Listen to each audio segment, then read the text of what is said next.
I'm so overwhelmed with joy, you guys. Guess what's up? It's the CoverBoi Chronicles. Yes, I'm back, you guys. I'm so happy.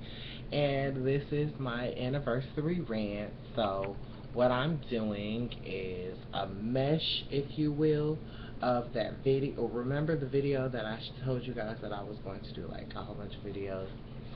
Yeah, that video. So what I'm going to do now is just kind of mesh all these videos of what I was going to talk about. Just a little snippets of what I was going to talk about in those shows.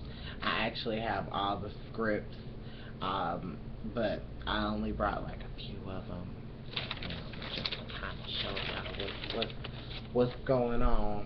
I always do have scripts. Let's let it be known. For those who don't know, the CoverBoi Chronicles is scripted. So, get into the shade of this show. So, I want to go forward in saying that the shows that I were watching, it was really, a lot of them were put out in like the summer, so they are kind of fairly old. Well, not old, but like they're recent this year, but not, they're old, you guys, you'll understand. So, like Bad Girls Club, the Chicago. It was, for a person that watches Bad Girls Club, I felt like this was kind of like one of the worst seasons, because for the reason I say that this was one of the worst seasons, not because of any of the girls, it was just the pointless drama and all the extra foolishness. Like, everybody could have really got along for the most part if they wanted to. That was kind of how I felt about that one. Like, I felt like this one, if anything, all the girls could have got along in peace and harmony and all that jazz. But no one was really on that. Hey everybody, let's just party and just be bad girls, invite motherfuckers to the house, throw parties, you guys were bored. That was a boring house. I ain't even gonna hold you up. Like, the only fun that was a boring ass house. It was the first house I believed in. Not like they had to throw the parties. Like, oh my god, it was crazy. It was one of the worst things ever.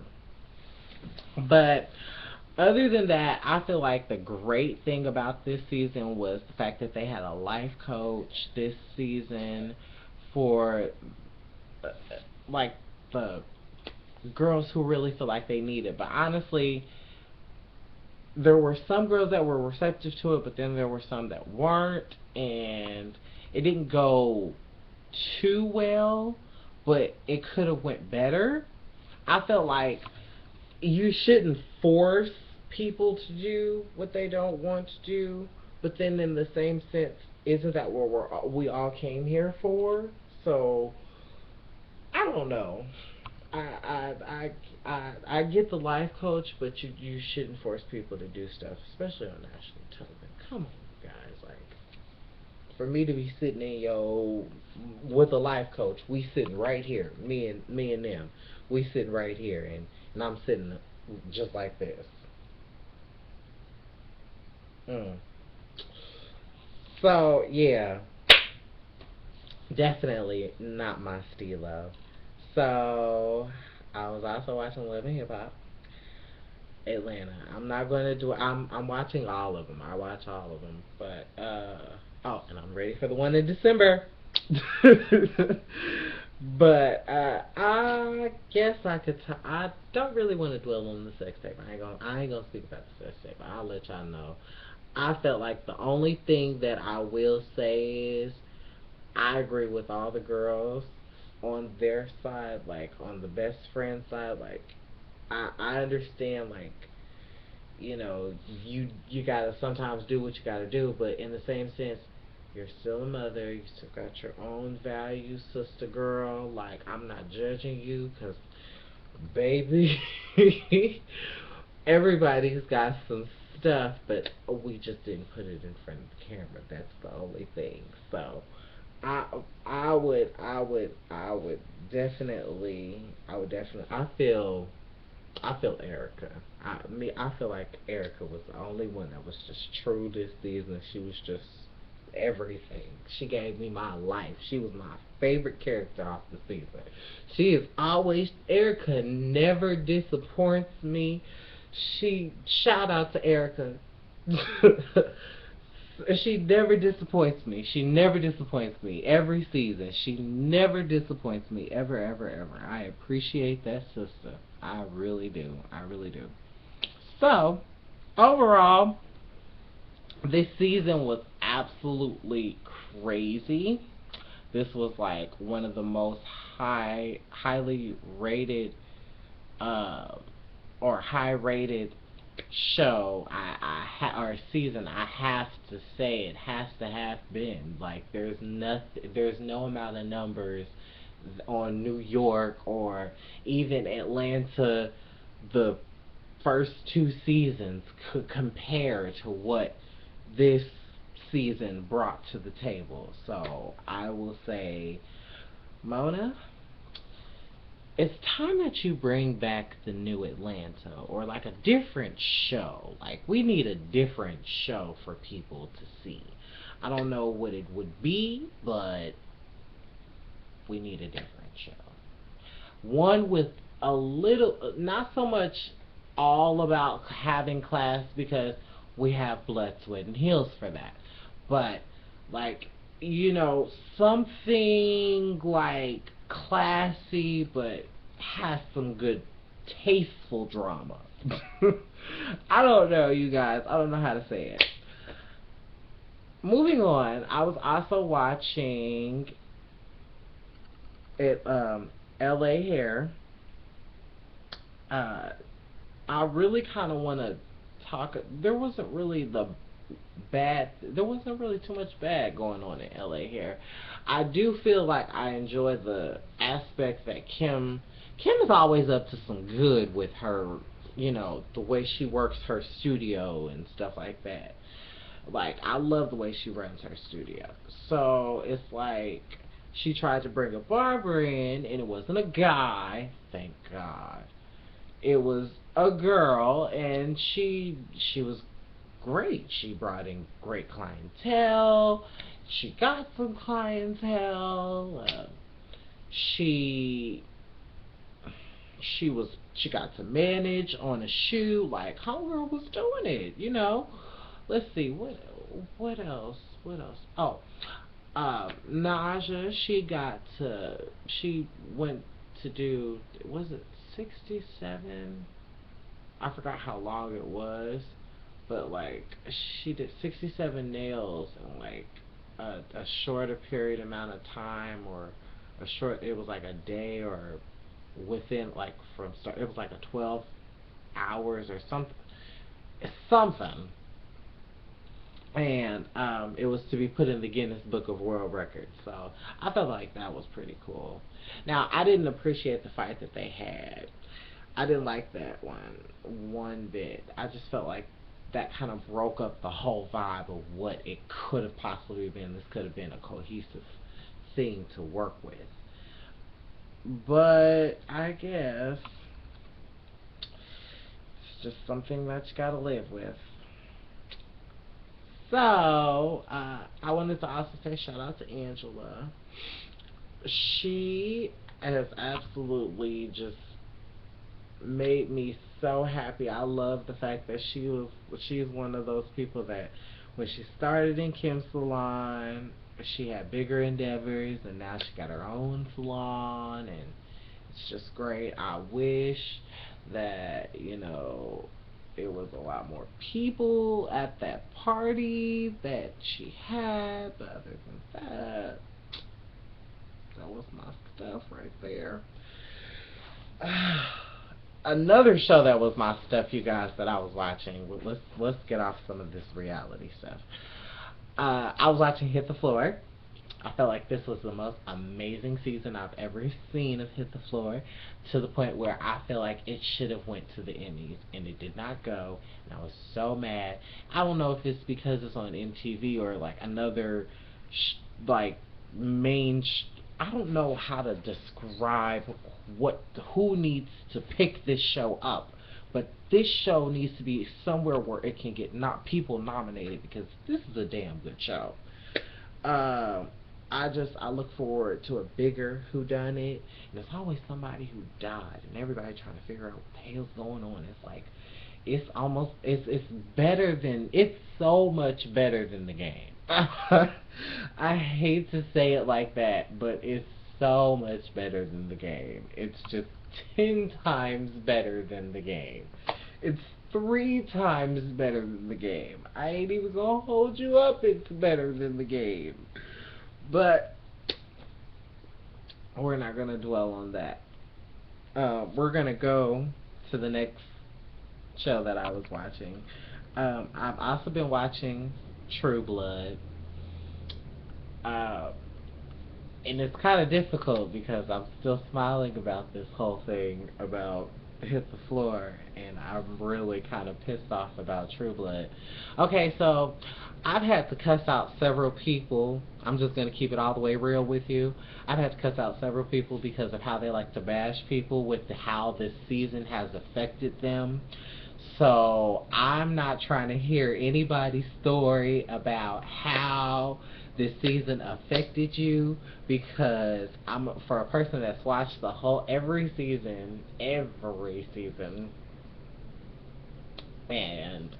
I do not appreciate how I have to defend every character. I'm a person that watches and enjoys what every character has to bring to the table.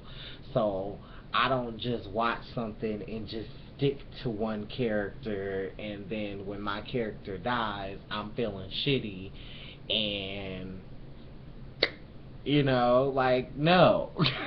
No, I'm not that type of person. And then with True Blood, like, people died too often for you to, like, not get it together, or, like, to at least be able to hold on to the main characters. So I hope that, there's some type of spin-off or something, but you know how HBO is. Maybe they will, maybe they won't type thing. So, I also watched Fashion Week. Y'all know me. I got to keep up with it. It's my fashion police duty. So, I'm going to give you guys my top 12 of New York Fashion Week. It was in September.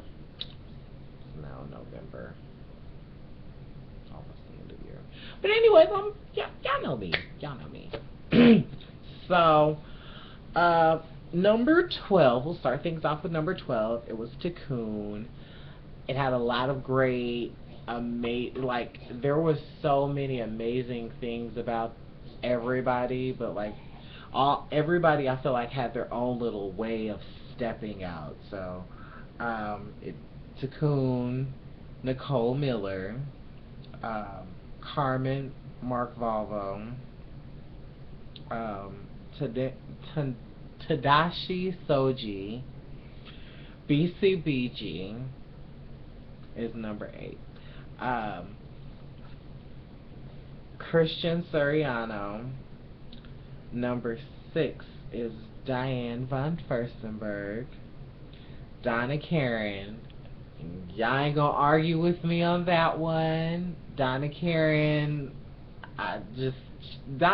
did something to me this season. She did the business, okay? So, Donna Karen's number 5. Michael Kors is number 4. And he's got several things that are on my Christmas list. Let's just put it like that. Michael Costello. Nobody does it better than that B. Michael, of course. He's number 2. And Baibu Maraparty or someone of that nature. I don't know exactly how to pronounce them, but you know how I loved pronouncing these designers' names, but I just love that line. That line was absolutely amazeballs. It was one of the most amazingest, most awesomest ones awesomest collections I've ever seen. So it was very chic. It was the best one of the season.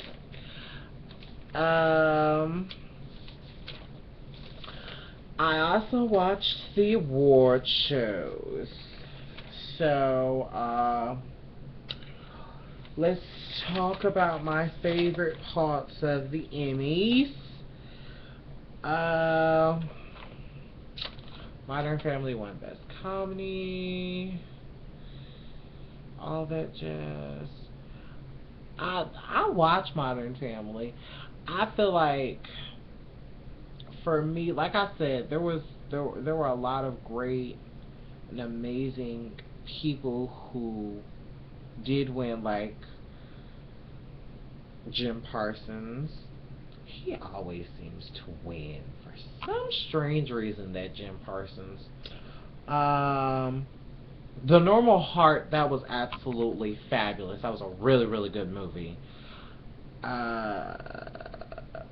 Bryan Cranston, Breaking Bad, of course. The Good Wife, when it's Juliana Montagu's, that's kind of where it goes. Ty Burrell, Modern Family. Let's see. Benedict Cumberbatch.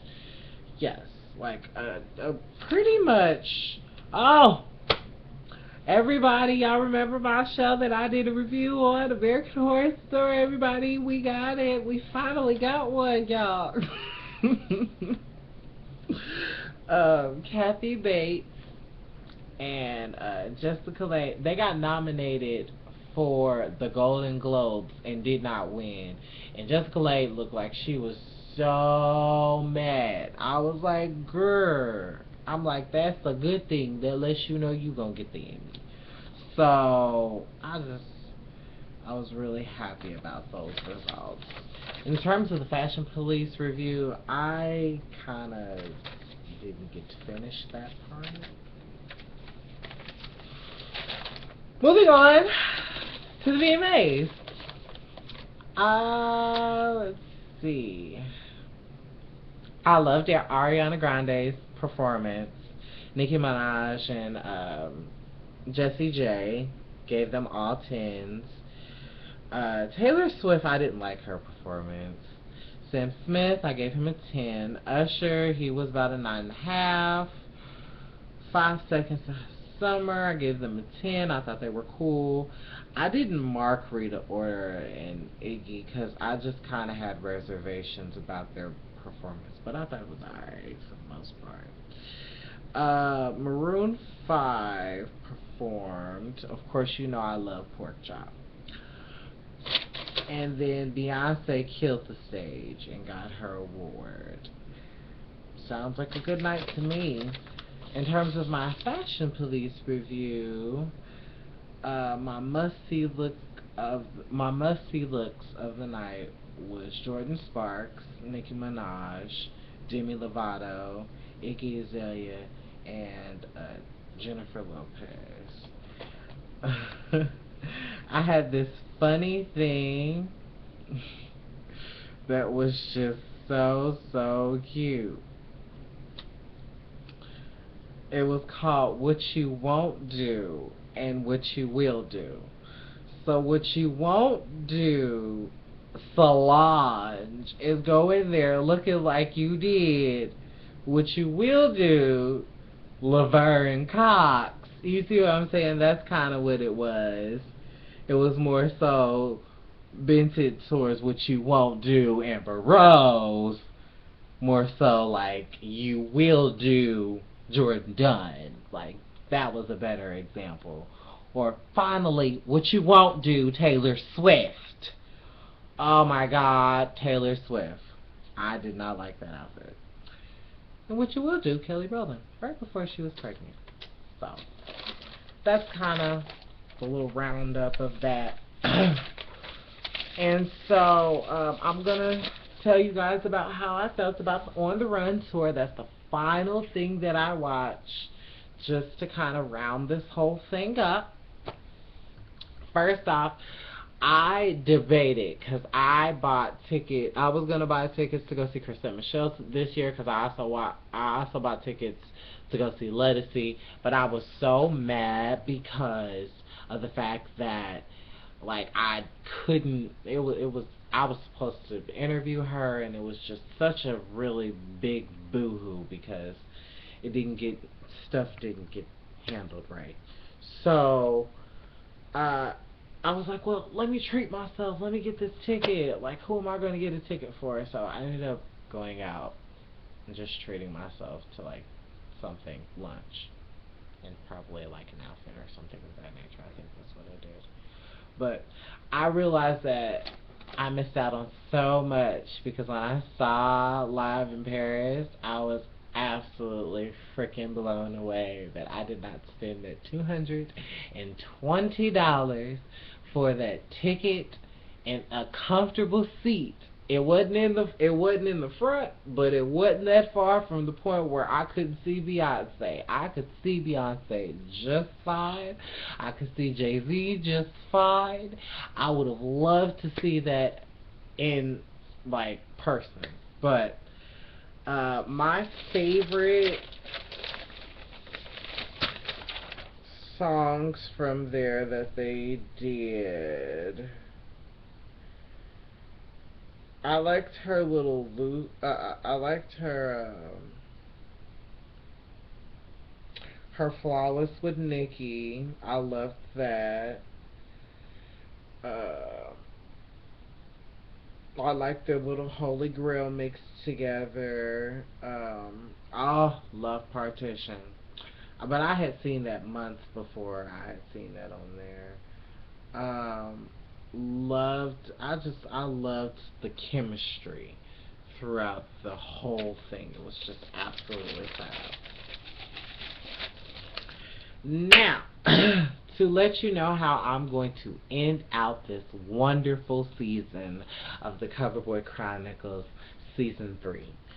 I am going to do reviews on the AMAs on Sunday. I'm also going to do the Aaliyah movie review tomorrow. I'm going to reserve my judgments for the Aaliyah movie to give her her own special light because all this, it was past stuff that should have been done. So I'm also going to review the same stuff like Vicky's the Victoria's Secret fashion show that's in December, the Soul Train Awards next Sunday, Hollywood Divas, Fix My Choir, Preachers of LA, How to Get Away with Murder, Bad Girls Club Redemption, and Love in Hip Hop Hollywood. I will start doing on December the 14th. I'm going to start promo for the 7 Nights with CoverBoi. And on Black Friday, my Christmas decoration is the 12 Days of Christmas, which I did on my second season. So I'm going to put that playlist up as my Christmas decorations. And then, of course, at the end of the year, I will do my countdown with CoverBoi, and I may even have a special guest as well. So we're going to do the CoverBoi comments. Never stop at anything that you start, okay? No matter, even if you got to take a small break and come back, you better come back strong and like Tyson and Holyfield, baby. You better come back swinging, okay? So, do you guys agree with me? Let's take a CoverLovers poll. Which Love and Hip Hop series do you think had the most drama? Okay, let's know it. Okay. So, speaking of hashtagging, you can go ahead and tweet the show, NuCoverLovers, CoverBoi Chronicles, my like page, my Twitter, my Facebook, my Instagram. And be sure to like, comment, and y'all know what to do. Subscribe to The Spirit Soul Star, my YouTube channel. And let me know what you guys felt about this wonderful welcome back video. And almost like a congratulations video. Alright, you guys. Bye-bye. I'll see you guys tomorrow.